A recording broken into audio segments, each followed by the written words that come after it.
We are just one day away from what could be the most decisive day of the primary season so far. 5 states head to the polls tomorrow, including delegate-rich Florida and Ohio. And according to our CBS News Battleground Tracker poll, Hillary Clinton has a 28-point lead over Sanders in Florida. But her lead is more narrow in Ohio. She's up by 9 points in the Buckeye State. Sanders is hoping to pull out another upset like he did in neighboring Michigan.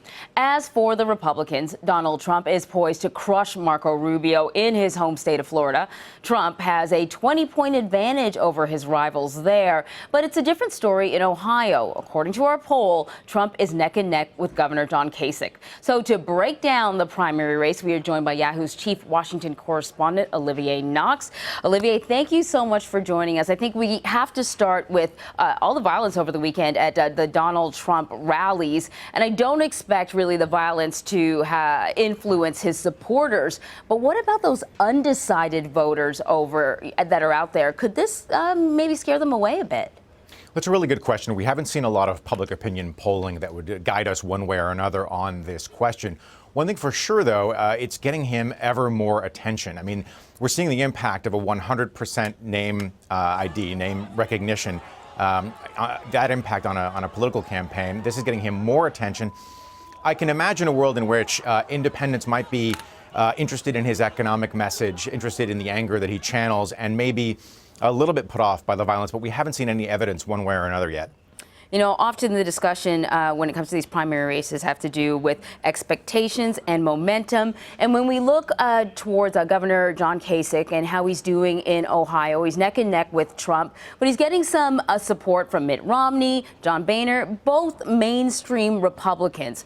So I have to wonder, if he does end up winning his state, will it really matter in terms of slowing Trump's momentum down, especially if Trump wins Florida?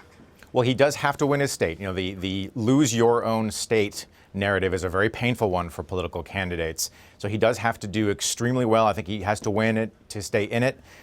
In terms of blunting Trump's momentum, you know, we got to be really careful. I feel like every week, maybe even every day, the pundits seize on this or that event as stalling Donald Trump's momentum, and we haven't really seen it happen very much in this race. So I would be very, very cautious about saying, oh, now this is the one that's going to hurt Donald Trump. Obviously, Donald Trump wants to win there, and he wants to win in Florida. He currently is the odds-on favorite to win the party's nomination. All right, then, is this the one that's going to hurt Marco Rubio? He's doing pretty poorly in the polls in Florida. If he doesn't win, he's pretty much done, right?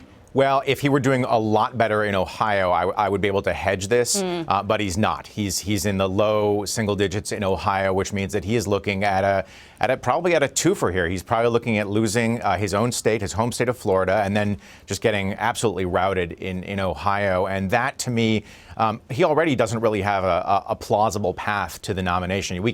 I could pull out a quarter right now and flip it 10 times, and I could get tails 10 times. That's mathematically possible, but it's not really plausible or feasible, and you wouldn't want to bet on that. I think after tomorrow night, I think the Marco Rubio campaign is going to have to take a long look at itself and really figure out whether they want to stay in it or not.